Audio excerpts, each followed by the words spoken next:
Ang vlogger naman na si Jovan, gumastos pa ng libo-libo sa kanyang next prank video. Bumili ako ng halagang 56,000 ng camera. Tapos bumili ako ng tripod. Ang nagastos ko ron sa prank na yun, mga nasa sa 70,000. Ay, tama naman yan. Sige. Ang kanyang videographer, ang kaibigan niyang si Otep. Pwede kita picturean? Busy ako, may ginagawa kami. Ang kanila kasing prank, magpapanggap si Joven na bulag.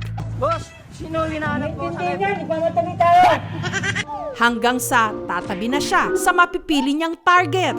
Ano yung suki? Sabing suki? Sunod na aakmang may bubunutin sa bulsa.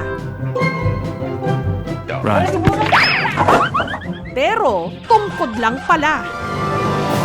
Yung 4 na araw, talaga naging success talaga kami. Ganda na reaction nito, goods to.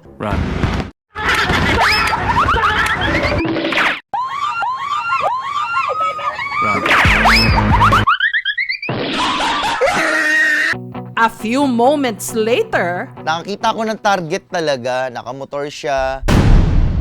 Naka-shades, naka-mask.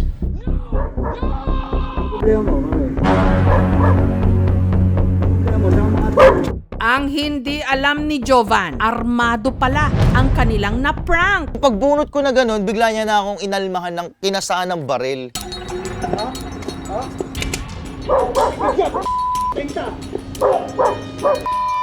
Tinutukan ako, so nagulat ako.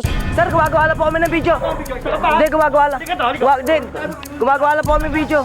Sinabi ko na kagad na, sir, prank lang to, sir. Sobrang inig, sobrang takot na takot ako. Konting kibot mo lang dyan, pwede kang barilin eh.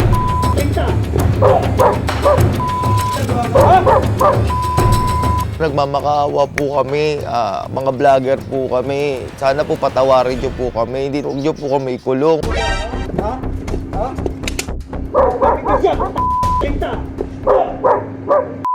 Pinakawalan din kami, pinayuhan kami na hindi kasi lahat ng tao gaya ng takbo ng isip nyo na pwede nyo ipaprank-prank. Pati ang pagkakaibigan nila ng kanyang videographer sa vlog, nasira. Kung tunay kang kaibigan, dapat hindi ka mo ko tatakbuhan kahit anong mangyari, sama-sama tayo. Sir, gumagawa lang po kami ng video. Hindi, gumagawa lang. Gumagawa lang po kami ng video. Ang ginawa ko, tumakbo ako palayo. Sa sobrang takot ko, syempre baril eh. Nakonsensya rin ako pagkatapos nung kasi syempre iniwanan ko yung mga kaibigan ko. Nagalit siya sa akin. Pero ang pinakamasakit daw para kay Joven, hiniwalayan siya ng kanyang misis dahil sa eskandalo. I think pag gumagawa tayo ng content, palagi natin isipin yung responsibility natin. Patapos natin i-shoot yung video, kailangan magpaalam tayo. Hindi tayo basta-basta pwede mag-upload lang ng video ng mga tao. Makaka-harm ba ako ng iba? Ano na yung boundary between just for fun at saka maaaring nakaka-cause na tayo ng disturbance?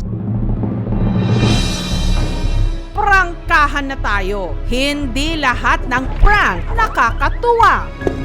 Sir, gumagawa lang po kami ng video.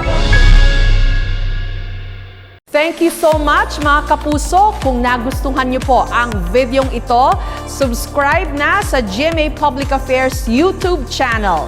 Don't forget to hit the bell button for our latest updates.